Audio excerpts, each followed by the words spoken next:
está aí. Estamos mais uma vez de volta com um novo vídeo no canal Expondo as Escrituras. Ore por esse trabalho, por esse canal. Compartilhe com os amigos, com os familiares, com a sua igreja sobre esse trabalho.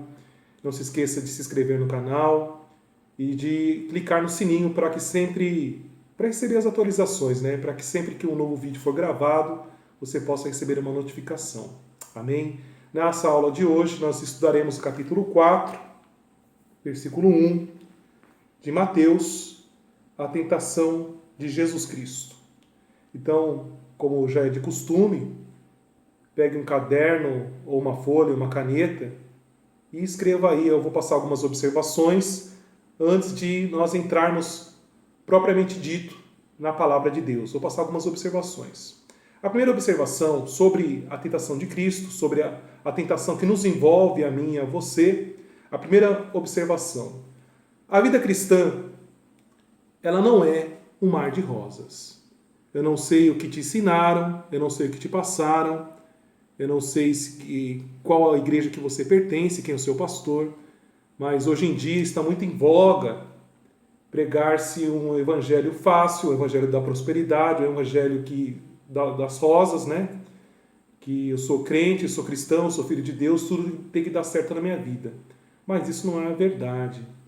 Na verdade, quando você se tornar um cristão, é você tomar a sua cruz, a sua própria cruz, e seguir a Cristo. A vida cristã é uma vida de abnegação, uma vida de negação de prazeres que contrariam a vontade do Senhor. Na verdade, o cristão é aquele que anda na contramão do mundo, tá bom? Então, primeira observação, a vida cristã não é um mar de rosas. Se até Jesus foi levado por Deus para um deserto a fim de ser tentado pelo diabo, quiçá, né, que dirá de mim e de você.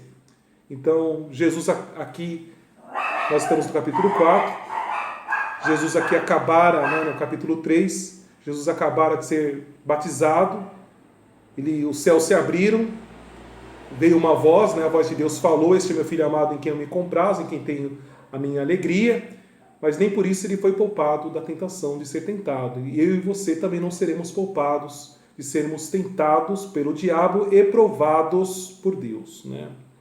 Observação número 2, o diabo, ele é o tentador. Um dos nomes do diabo, inclusive, é tentador. Ele é aquele que nos tenta. Mas ele nos tenta sempre se aproveitando de uma oportunidade, de uma brecha, que pode ser um desejo mau, desejo pecaminoso, aquilo que a Bíblia chama de concupiscência da carne, algo que você sente uma atração natural. Talvez a sua fraqueza não seja a mesma que a minha, e a minha fraqueza não seja a mesma que a sua. O diabo também vai se aproveitar de uma necessidade, e o diabo também pode se aproveitar de uma dúvida concernente à palavra de Deus. Foi tomando por base ali Gênesis capítulo 3, a tentação do homem e da mulher, da queda de Adão e Eva. A mulher, ela desejou comer do fruto do conhecimento, da árvore do conhecimento, do bem e do mal. Então ela teve um desejo, ela sentiu uma necessidade e ela teve dúvida em relação à palavra de Deus. Tanto é que o tentador se aproximou dela e disse: "Foi isso mesmo que Deus disse?" E lançou ali uma dúvida no seu coração. Então o diabo, ele é o tentador, ele é a raiz e a origem de toda a tentação, mas ele sempre vai se aproveitar de um desejo mau, de uma concupiscência nossa, de uma necessidade que nós temos, que nós possuímos, ou uma dúvida concernente à palavra de Deus, ou até mesmo a Deus. Pode ser porventura em relação ao amor de Deus, à bondade de Deus, tá? Essa dúvida pode ser em relação a isso. Ponto número 3, eu quero que você tome nota disso, isso aqui é muito importante. Muita atenção naqueles dias que você está cansado, chateado, triste, depressivo. Sabe aquele dia que não é um bom dia para você? Tome cuidado. Porque geralmente quando nós estamos cansados, tristes, alguma coisa não deu certo na nossa vida, alguma coisa não saiu como nós planejamos, o diabo, ele se aproveita dessa situação, para nos tentar, porque nós ficamos mais vulneráveis. Ele tentou Jesus quando Jesus estava no deserto, cansado e com fome. Então ele sabe o momento certo, o melhor momento para se aproximar, tá bom? Observação número 4, ser tentado em si mesmo, ser tentado não é pecado, tá? Se até Jesus foi tentado, então ser tentado não é pecado. Pecado é ceder à tentação. Quando você cede a esse desejo, essa necessidade ou essa dúvida concernente a Deus ou a sua palavra. Ponto número 5. Não se coloque em situações tentadoras. Fuja. A palavra de Deus diz que Jó era homem reto, íntegro, temente a Deus e que se apartava do mal. Então procure se apartar do mal e não se coloque em situações que você sabe que você costuma ser fraco, que você costuma cair. Se você, por exemplo, é um ex-alcoólatra, procure não ficar passando perto de bares, né? Se você é viciado em pornografia, em prostituição, tome cuidado para você não ficar sozinho em casa, acessando o celular ou o computador. Então, não se coloque em situações tentadoras. Evite, fuja, assim como José fugiu da mulher de Potifar. Ponto número 6. Este não foi o único momento em que Jesus foi tentado. Muitas pessoas acham que Jesus só foi tentado aqui em Mateus capítulo 4, ou nos outros evangelhos, né, conforme relatado lá em Marcos ou Lucas.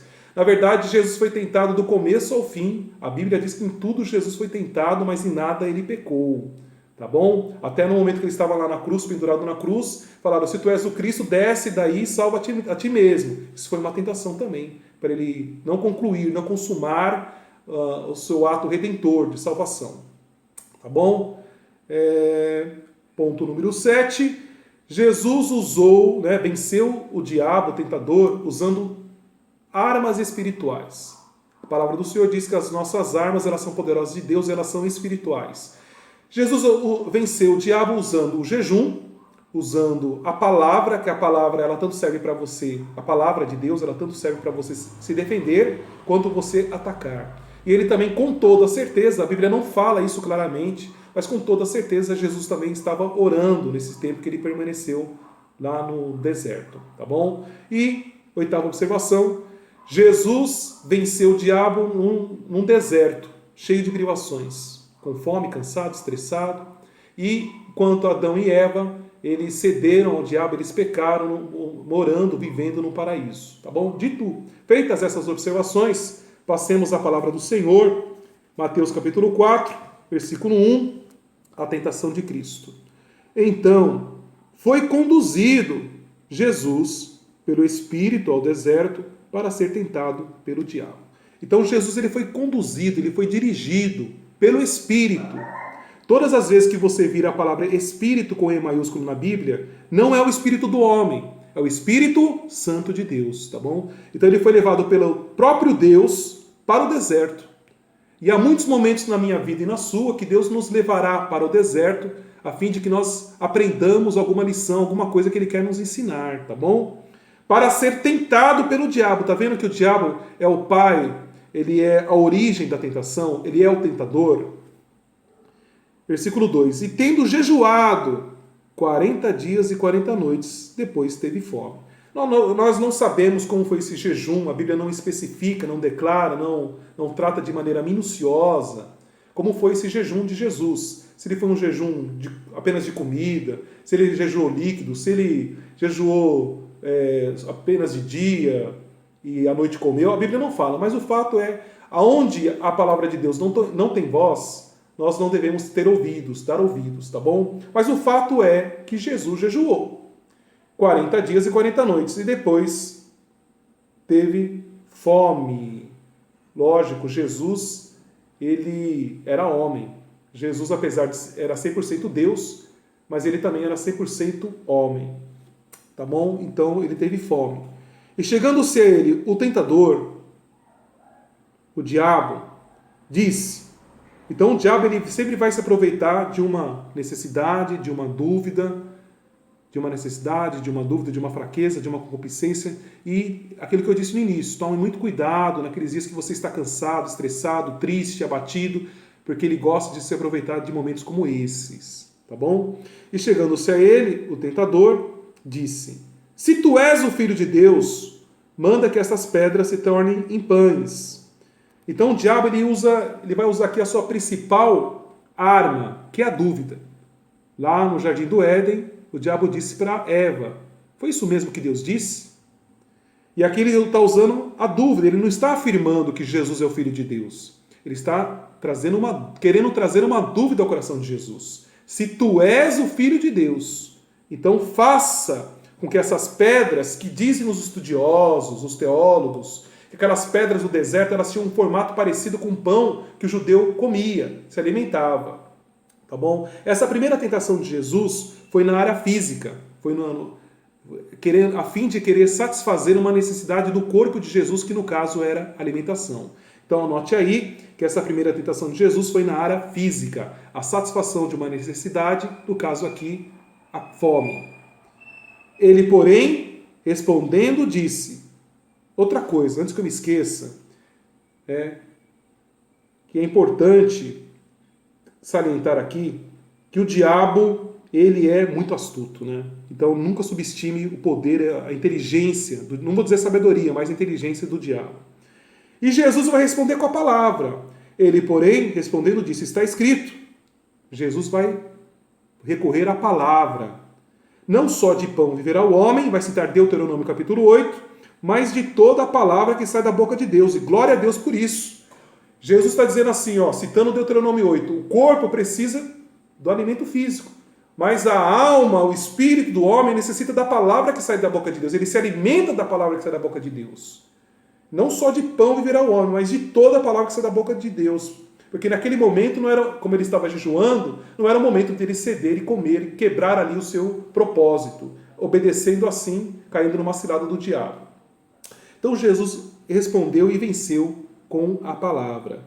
Mas o diabo ele nunca se dá por satisfeito, por derrotado, tá bom? Então no versículo 5 ele vai dizer assim, então o diabo o transportou à cidade santa e colocou sobre o pináculo, a parte mais alta de uma construção, do templo, no caso, a parte mais alta do templo, e disse-lhe, se tu és o Filho de Deus, continua a dúvida, lança-te daqui para baixo, porque está escrito. Olha só, o diabo viu que Jesus respondeu usando a palavra. E o que o diabo vai fazer? Você gosta da palavra? Então eu também sei usar, também vou usar a palavra. E ele pega a palavra de Deus. Mas a palavra de Deus na boca do diabo, ela não é a palavra de Deus. Ela é a palavra de Deus distorcida. E é isso que os falsos profetas fazem aprendendo com o diabo. Eles pegam trechos, versículos isolados da Bíblia, destoam, tiram do contexto e geram um pretexto, geram uma heresia. Se tu és o Filho de Deus, lança-te daqui para baixo, porque está escrito que aos seus anjos dará ordens a teu respeito, e tomar-te-ão nas mãos para que nunca tropeces com teu pé em alguma pedra. Então veja só que não adianta a pessoa, o religioso, o cristão, a pessoa que diz acreditar e temer a Deus, não adianta ela deixar a Bíblia aberta no Salmo 23, no Salmo 91, porque o diabo ele não tem medo disso. O diabo ele só tem medo da pessoa que é fiel a Deus, da pessoa que obedece a Deus, não apenas a ortodoxia, não apenas a pessoa que prega uma palavra correta, que prega corretamente, mas o diabo tem medo da pessoa que prega uma palavra corretamente e vive e pratica os seus mandamentos, os seus ensinamentos. Essa tentação aqui, meu querido, minha querida, foi na área religiosa, a presunção. O diabo tentou Jesus na questão da presunção, do orgulho. Alguns dizem também na questão da segurança, o desejo de se sentir amado, protegido, querido por Deus. Mas o certo aqui é que essa tentação foi na área religiosa. Tá bom? Versículo 7, disse-lhe Jesus, também está escrito, Jesus vai vencer a palavra na boca do diabo com a verdadeira palavra, que é a palavra de Deus, dentro do seu contexto. Não tentarás o Senhor teu Deus, Deuteronômio capítulo 6. Novamente o transportou o diabo a um monte muito alto, mostrou-lhe todos os reinos do mundo e a glória deles, e disse-lhe, tudo isso te darei, se prostrado me adorares. Essa tentação foi na área política, a ambição, o desejo, a sede de poder. Jesus, ele era rei, e ele é o rei das nações. Mas o diabo queria oferecer isso a Jesus sem que ele passasse pela cruz. Tá? Se Jesus aqui, ele cedesse e caísse, e cedesse essa oferta do diabo aqui, ele seria o rei das nações, mas ele não passaria pela cruz e estaria obedecendo a uma sugestão do diabo. E Jesus disse, vai-te, Satanás, porque está escrito, ao Senhor teu Deus adorarás e só a ele servirás. Respondeu novamente com a palavra, então o diabo o deixou e eis que lhe chegaram os anjos e o serviram. Então fica aí com essa palavra, que Deus abençoe a sua vida, em nome de Jesus.